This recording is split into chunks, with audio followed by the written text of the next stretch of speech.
eyes, lest they should see with their eyes, and hear with their ears, and understand with their hearts, and turn back, and I should heal them. And I will heal them. He want to. He gonna set the stage now. We're gonna turn to Psalms 80. Psalms 80, all eyes on us. Okay. Face. It's important to understand that. Face. Pay. What does letter pay represent? Mouth speak. Mouth, speaking. Okay. Numerically, it's 80. It's number 80. Okay. What part of the body is the mouth a part of? The head. The head or the Source. Face. face, source. Panim, or pani. But we'd have our mm right there. It'd be My panim. face. Faces. Okay. Psalms 137. I'm sorry, y'all. I messed up. Let's go back. Read. I'm supposed to read Psalm 80. My bad. Sorry. All right, Psalm 80. Didn't understand my own notes. Psalms 80. Psalm 80. Give ear, O shepherd of Israel, that thou leadest Joseph like a flock, that thou dwellest between the cherubims and shine forth. Before Ephraim and Benjamin and Manasseh stir up their strength and come and save us. Turn us again, O God, and cause thy face to shine, and we shall be saved. You gotta start. So as he start to turn, like it's so much glory. It's so much glory. So if I don't turn my head away from him, but he starts turning slowly, you start seeing a little bit more light. Because he's turning his face. A little bit more light. A little bit more light. He keeps turning his face. Verse 4. And, O Lord God of hosts, how long wilt thou be angry against the prayer of thy people? How long will it be? We just looked at over 1,200 years of bondage. Just in 2 slave trades. In our era. Like, man, how long are you going to be mad?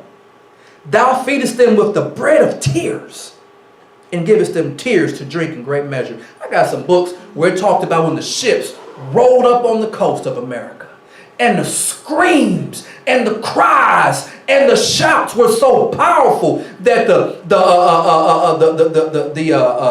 slave owners, they were like, hey, we gotta quell that down, because if they become unified, we in some trouble. But it was so powerful, the cries and the screams. Y'all said, I ain't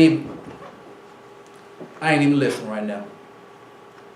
You got to drink this cup, right? Give them tears to drink great measure. Thou makest us strife unto our neighbors, and our enemies laugh among themselves. Turn us again, O God of hosts, and cause thy face to shine, and we shall be saved. Just look at me.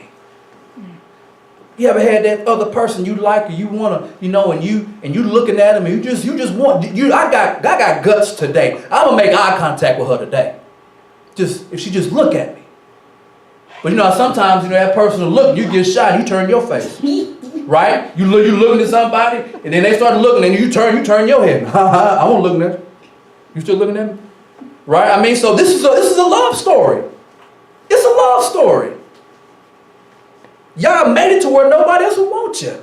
He made it that way. I'm going to make it where nobody else wants you. Thou hast brought a vine out of Egypt. Thou hast cast out the heathen and planted it. Thou preparest room before it, and did cause it to take deep root, and filled the land. The hills were covered with the shadow of it, and the boughs thereof were like goodly cedars. She sent out her boughs into the sea, and her branches into the river. Why hast thou then broken down her hedges, so that all her which pass by the way do pluck her? The boar out of the wood doth waste it, and the wild beast in the field doth devour. Return, we beseech thee, O God of hosts. Look down from heaven, and behold, and visit this vine. Come on. Cause me to live again. Cause me to grow again. Cause me to produce fruit again. Give me one more chance. One more chance.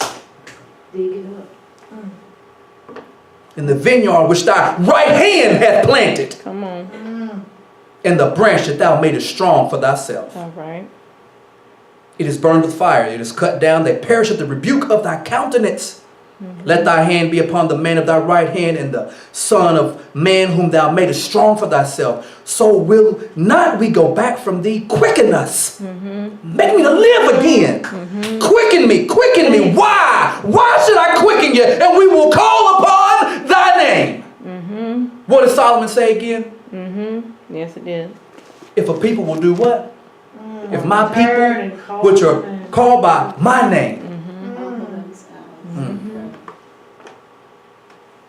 Verse 19. Turn us again, O Lord, God of hosts.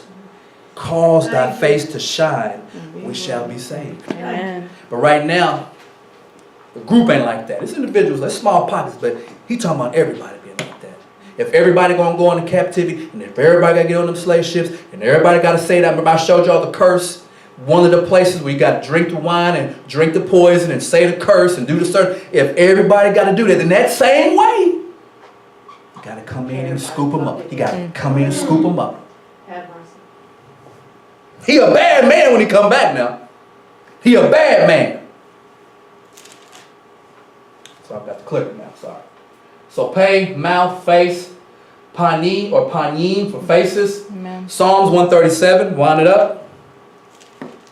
Psalm 137, 1. By the rivers of Babylon, there we sat down, we wept when we remembered Zion. We hanged our harps upon the willows in the midst thereof, for they there that carried us away captive required of us a song. And they that wasted us required of us mirth, saying, sing us one of the songs of Zion. How shall we sing the Lord's song in a strange land? How many? I ain't even pull it out this time. Got folks on the ships. Sing, dance. Who else went into captivity and was made to sing? We down there at the plantation, and then what they did, they would work in the field, and they knew some was running. Some was trying to get to Canaan. So in order to help the one that's running, I'm singing the way. Follow that star. Follow the wind that way. Follow the water that way. Come on. Have mercy. It's in your gut and your heart to sing and cry out. And one day, he gonna say, I hear they cry. It's just gonna be like in Moses' time. He said, Moses, I heard the cry of my people. Come on. I'm coming down.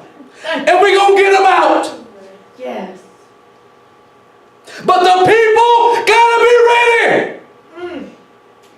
Get your garments ready. The time is now.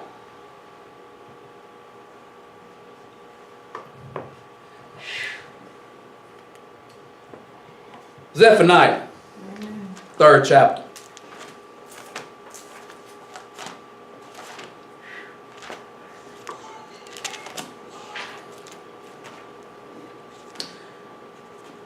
Zephaniah, if I can find it.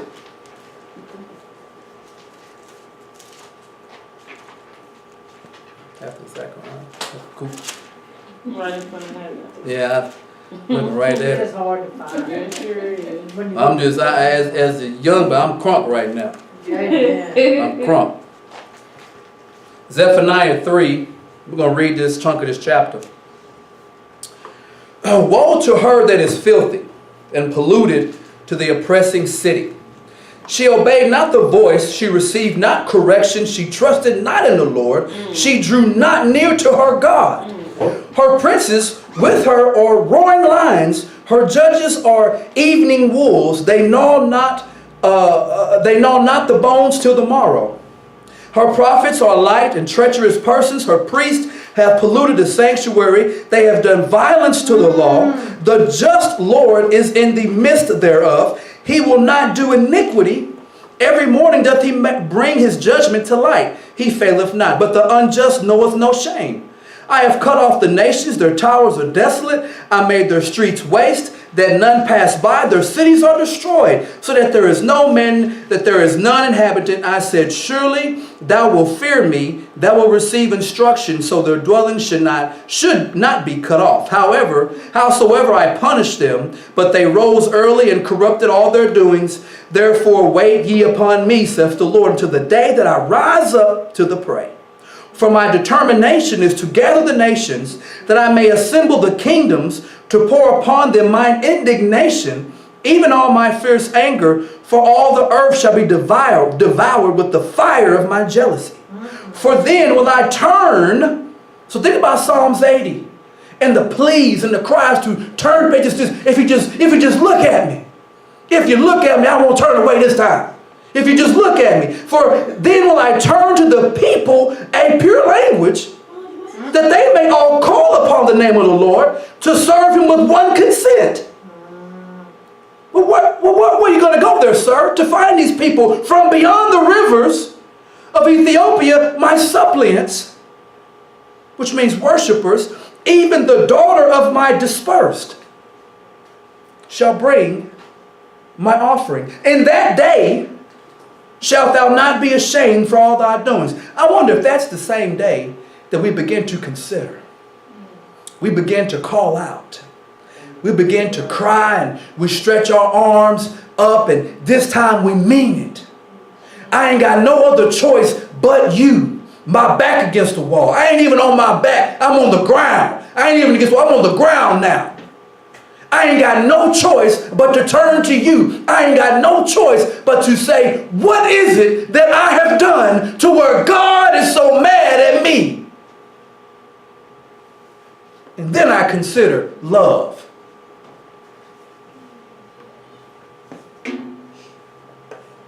I consider doing someone wrong. Not being right with them. Not being good to them. Or if I just got one more chance. And Yah Elohim say, yeah, I give you one more chance. I give you one more chance. But you got one more.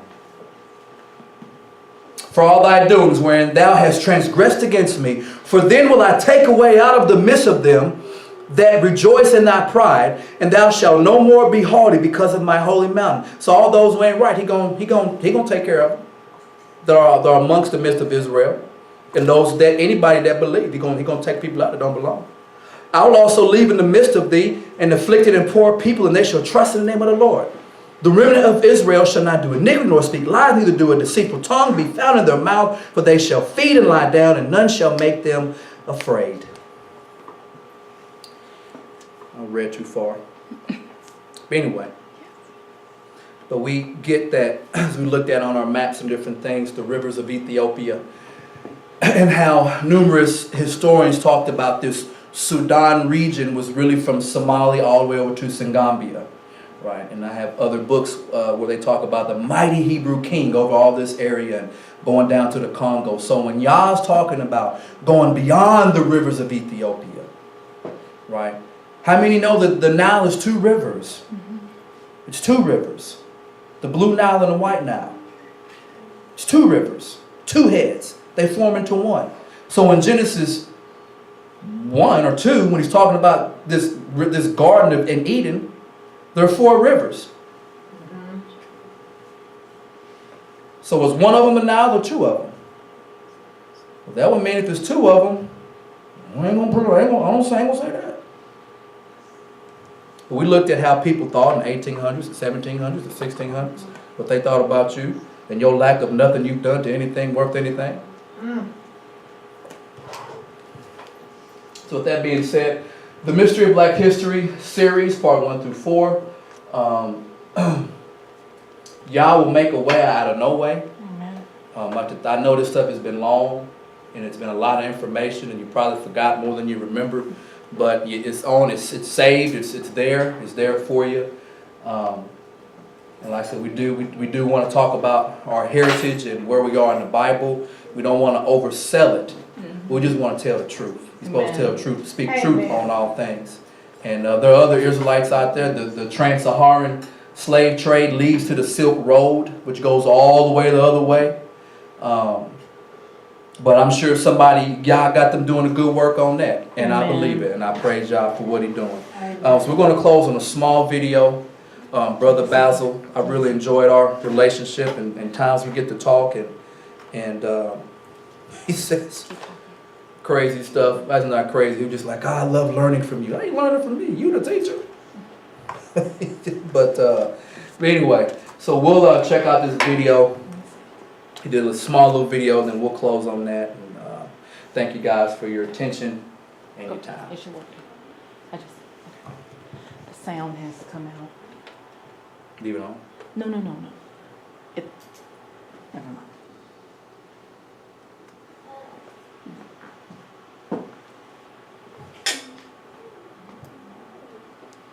was a decision made in the heavens, and 3 men were given the opportunity to come back to I earth guess for I took 2. that. It didn't pull The it. first plane lands in Rome.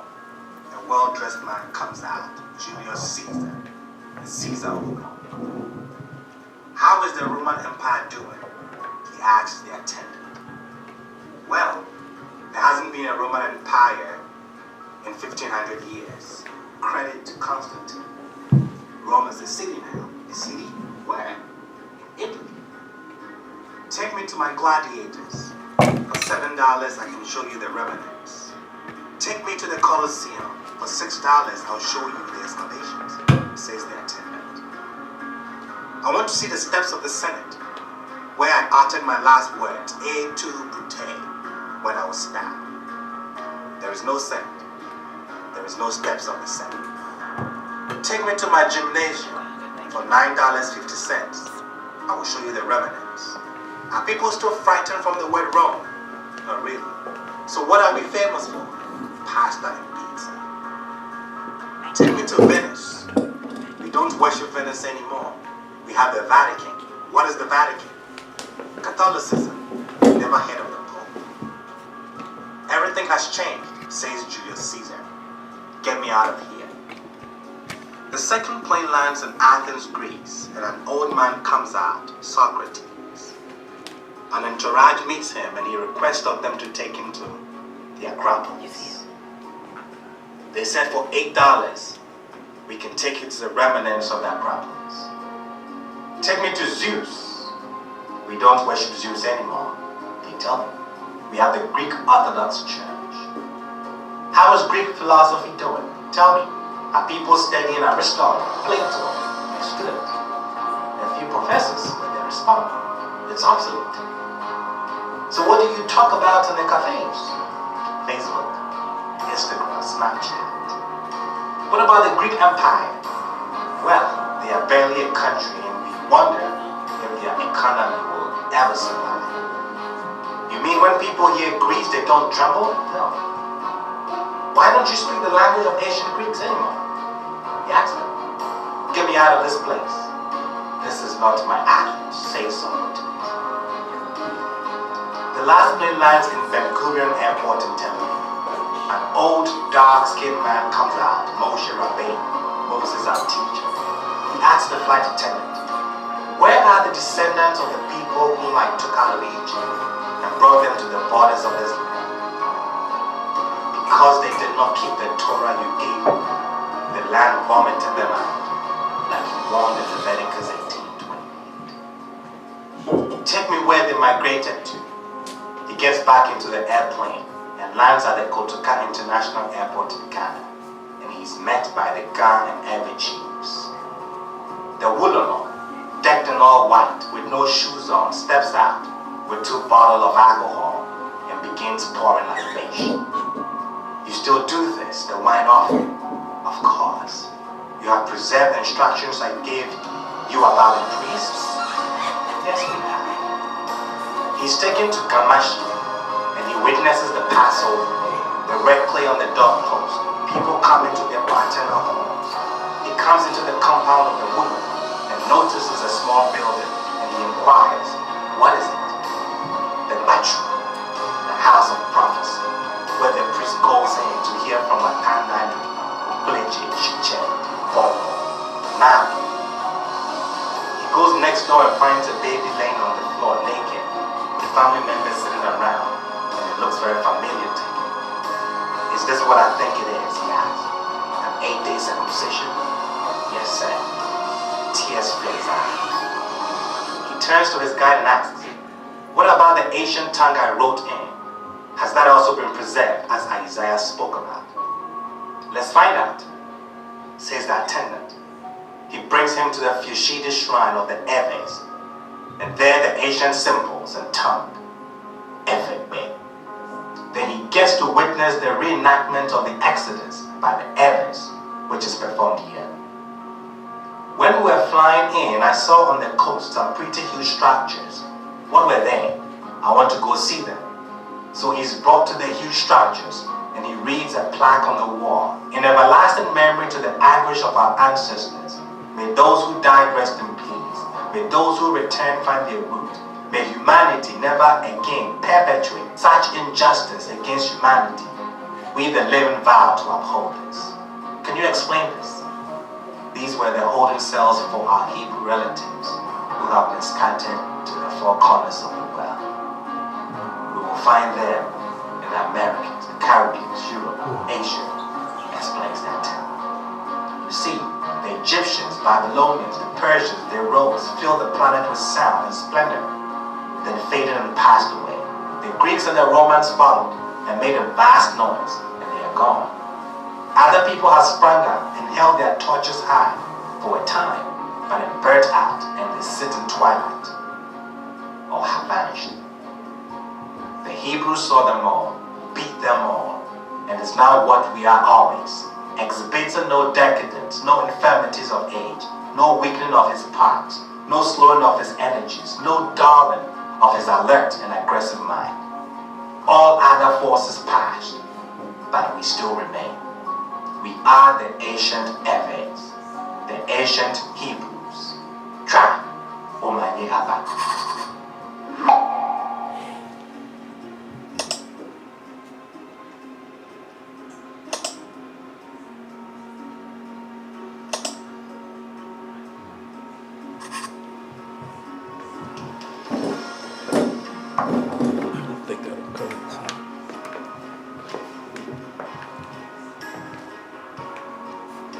All right, well, I thought that was fitting to close out our presentation.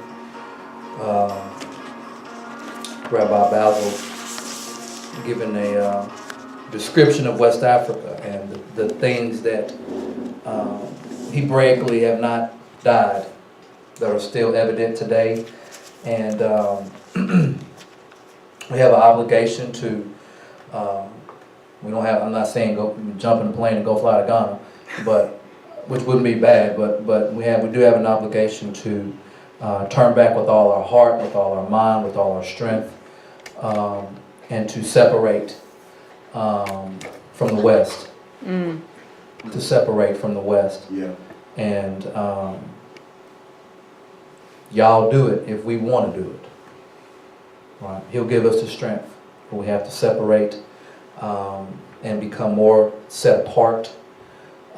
Because as we read today, he's coming back with a vengeance, and in his coming back, there will be judgment, right? And it won't be anything to do with anybody else. It ain't got nothing to do with no man did this, man did that. No, where are you at? And are you ready for me? And if I ain't ready, I can't expect to be acceptable, right? I'm disposable, okay? So with that being said, we'll grab our